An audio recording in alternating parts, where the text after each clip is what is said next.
race is on. And for some shoppers, I just told my husband, gotta watch our son because I'm out of here. this is their one day to do it all. Got about 5 hours to knock out gifts for about 15 people. She wasn't alone. There were many people at Easton loaded down with shopping bags and hopes they pick the right gift for the person they love.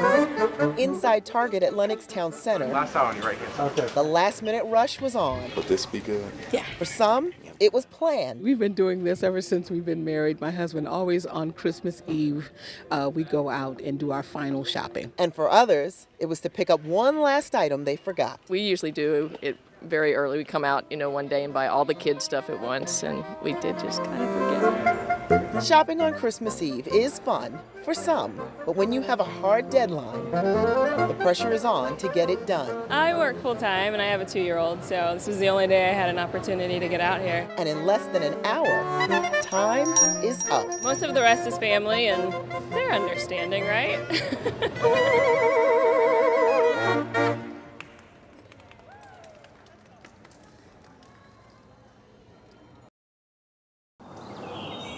The Miami Valley's most secluded cemetery is also its most serene. This is a different kind of a place. 364 days of the year, it stays locked up.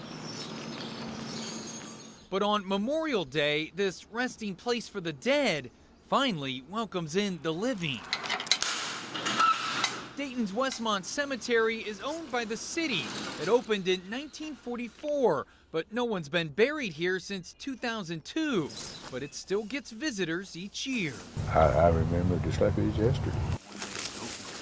For 29 years, James Whitwer has been coming each Memorial Day to visit his mother, Dorothy. Oh, yeah. His wife, Brenda, goes with him. And he made me promise that if something happens to him, I'll continue coming out. A few years ago, they added a headstone. It's one of only a handful out here.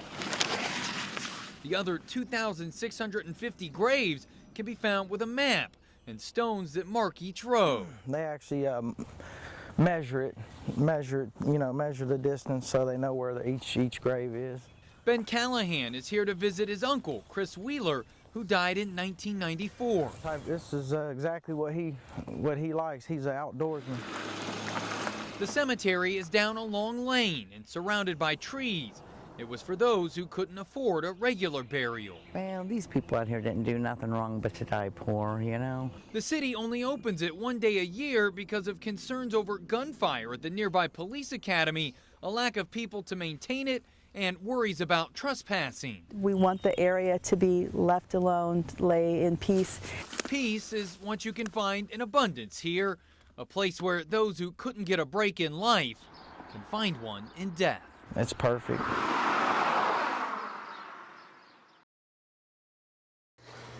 Police Department K-9! Anybody down here sound off now? I'm gonna send my dog! It's the battle cry for a police dog. Anybody down here sound off now or I will send my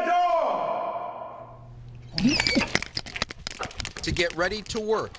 In this exercise, Rasta is on the hunt for a burglar inside this vacant school. With only his nose to guide him, police say this dog can do the work of multiple officers in half the time. It took him just over a minute to sniff out our bad guy. His bark tells his handler what he's found. Whoever's in there, sound off now. I'm gonna send my dog in that cage. Stand still, I send my dog! Their noses are just part of their weaponry. As you're about to see, they also pack a powerful bite. In the case of a fleeing felon, officers won't hesitate to tell the dog to attack, but it's a command police say they rarely have to use. There's something psychological about being challenged by an animal. People just throw themselves arms in there and they give up. The dog is trained to bite and hold until its handler gives him the command to release. These dogs would be useless if they were not credible. That's why officers say training is critical, so the people they find or the drugs they seize will hold up in court. If your dog is alerting when he shouldn't be, or he's not alerting when he should be, then your dog's credibility is going to take a nosedive, and that could be critical for court presentations. The Division of Police has 9 police dogs. This is Lucky, a 2-year-old with a nose for drugs. He's very good. Here, he's looking for drugs hidden in a school locker. He gets a hit. He scratches to let his handler know what he's found. By giving police probable cause to search, officers say these canine cops are an invaluable resource, not only to find drugs and criminals on the run, but also to discover evidence to help solve cases. All thanks to their 4-legged partners who bring a fearless approach to their work, along with their powerful sense of smell. Kevin Landers, 10 TV News. Come. Stay still.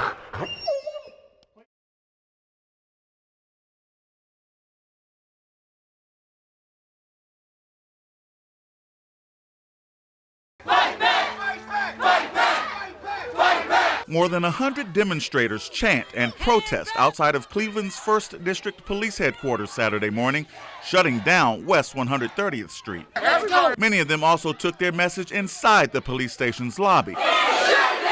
They are protesting the police-involved shooting death of 12-year-old Tamir Rice, who was shot and killed by a Cleveland police officer November 22nd. Police say he was playing with a toy gun that officers say looked real. The demonstrators marched down West 130th and blocked the intersection with Lorraine Avenue. When a driver tried to go through the crowd, some of them kicked, hit, and rocked his vehicle. I rolled the window down and I says, I agree with what you're protesting for, especially the poor guy in New York that got choked. I believe that, and I'm telling them that. And I go, I'm with you on that. All I want to do is make this turn here. I'm 10 feet away from the turn. Earlier in the morning, demonstrators from Ferguson, Missouri joined protesters in Cleveland at the Cadell Recreation Center where Tamir Rice was killed. Ferguson experienced days of rioting after a grand jury failed to indict the white police officer who shot and killed black teenager Michael Brown. Came all the way up there just to show some support to this young man that had not even a chance to even speak.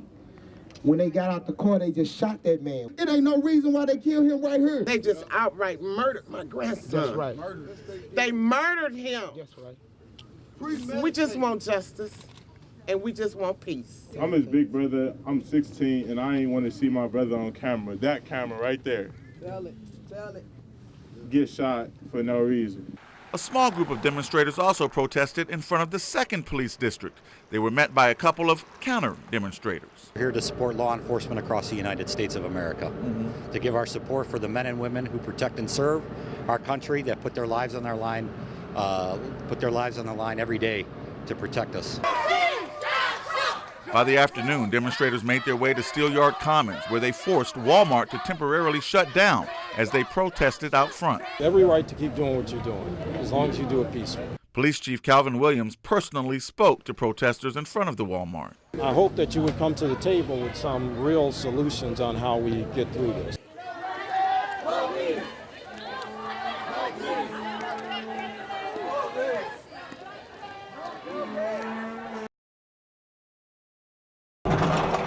We got Cracker Jack just hours before he was going to be picked up by a kill buyer. This barn, she was a rescue. She's been adopted out, is one of several in central Ohio. Get your nose back in there.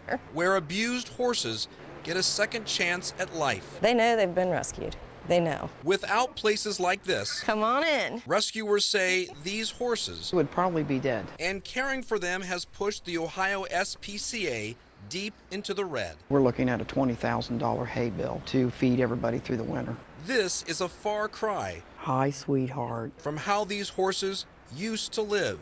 Teresa Landon with the Ohio SPCA calls the conditions heartbreaking. They're broken animals when they come in. They're broken in spirit and in their body. And our job is to put them back together. They do it with food and lots of love. We will support these horses and take care of them until they are adopted. Of the 55 horses rescued by the Ohio SPCA this year, 43 were abused.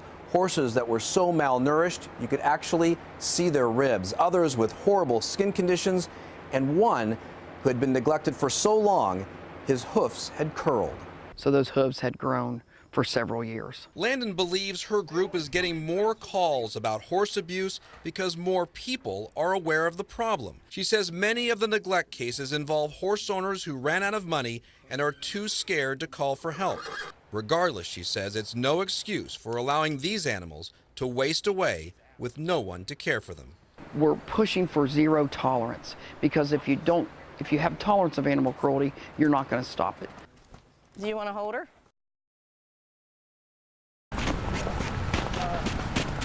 Despite the cold and snow, these Columbus police officers are geared up and ready to go. It's a special kind of patrol, and they admit it takes a special breed of people to take on that task. The other officers can't believe we come out in this stuff. They know they have a job to do, and they're not letting Mother Nature get in the way. In this kind of weather, it would be our option whether we rode or not. Actually, I think we get around better than the cruisers do in this weather, just because the cruisers don't have very good traction in the snow. Riding along the roads near the Ohio State campus, they find a car with its trunk propped open. Could you mark me in 232 at 69 East 14th with a 48? It could be a careless error or lead to a much larger crime. Either way, it's their job to check it out. That's the great part about our job, and that's why guys love it, is you have more interaction with the citizens that way. Sergeant Patrick Schaefer says that interaction results in good leads and sometimes even catching criminals in the act. It's not too slick out here. They say the snow won't stop them. As long as you're going straight, they have pretty good traction, yeah. And neither will the cold. Just add layers, long underwear, sweater, another jacket, gloves. They tell us they're out to lend a helping hand when need be. 43, keep working business up on 16A. And respond to calls as they're trained to do. It's great. It's the best job in the city right here. Yeah, it's not. Moving on the bicycle keeps you warm. You're not cold. The wind is what bothers us. Let me see if I can find them. For the last 2 weeks, Ann McFarland has been visiting the same spots near Buckeye Lake. When you look in the tree area, it's like looking for a big white plastic bag. McFarland took us along as she searched for the snowy owl, a rare sight in central Ohio. I didn't think I would ever see a white snowy owl in my lifetime. It's just unbelievable to see something like that. She didn't believe it until she spotted the owl right in her backyard. So your heart starts racing and you don't know whether to grab your camera or grab the binoculars and just look. The camera won, and McFarland snapped these photos of the yellow-eyed, large white creature who typically makes his home in the Arctic tundra in northern Canada. All the pictures, her eyes were half closed because she was just a sleepy bird, and she was beautiful. People say the owl is so spectacular they've endured the cold, spending hours outside just to get a glimpse, which is exactly what we're doing right now, practicing patience. Glimpses like these from Ross County from 11-year-old Corinne Woods, and another in Washington Courthouse. These photos taken by Zane Watson, who says the owls made a home at the Home Depot and Walmart. They're rare sightings. The Ohio Department of Natural Resources says we may only see once every 70 years. Because it's something we'll never see again in our lifetime, probably, unless you go to Canada. And while we missed seeing the rare bird on our trip today, we now know who to look out for this winter. Karina Nova, 10 TV News.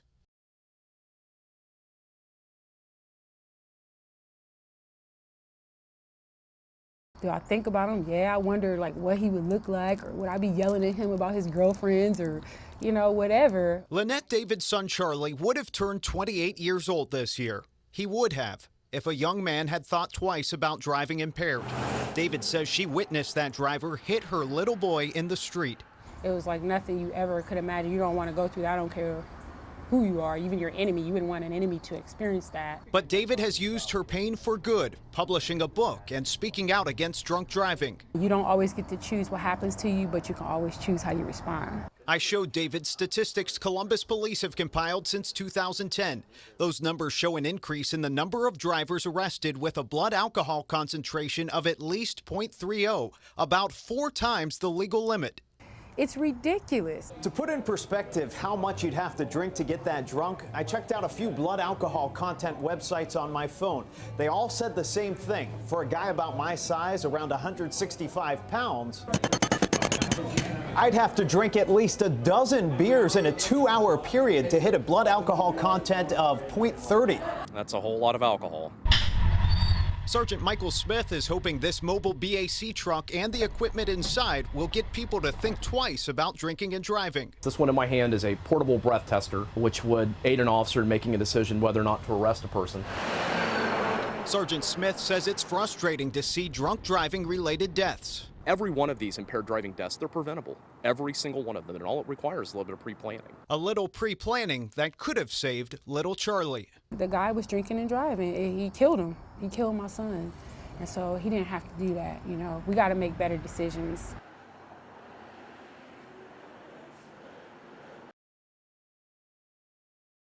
Through it all, it isn't bad. As the casket entered a packed Faith Life Church in Johnstown, one could feel the emotion in the room. The tears, understandable. The joy and hope, undeniable. He would definitely look at everyone like they're crazy, like, why are you crying? This is not something to be sad about. Like, you know that he's happy where he's at today. Michael Hoskinson was a young man friends and family say is now in heaven after living his life on earth to the fullest. This life that we live here, though it's short, it's really just the starting line of something that's greater, something that's more amazing than we can imagine. The tears streamed as the hearse made its way to Green Hill Cemetery, but still, peace remained in the hearts of those who knew Hoskinson best. That's the hope for a Christian, is that, you know, we know that where we go when we die, we're with Christ. And until they see him again, Hoskinson's loved ones say they'll still have a part of him here in the changed lives he leaves behind. To have a 17-year-old kid impact that many people's lives, I mean, you saw how many people were there today. It was really impressive. He did live life to the fullest. You could definitely tell from all the family and friends that were here today that everyone loved him in this community.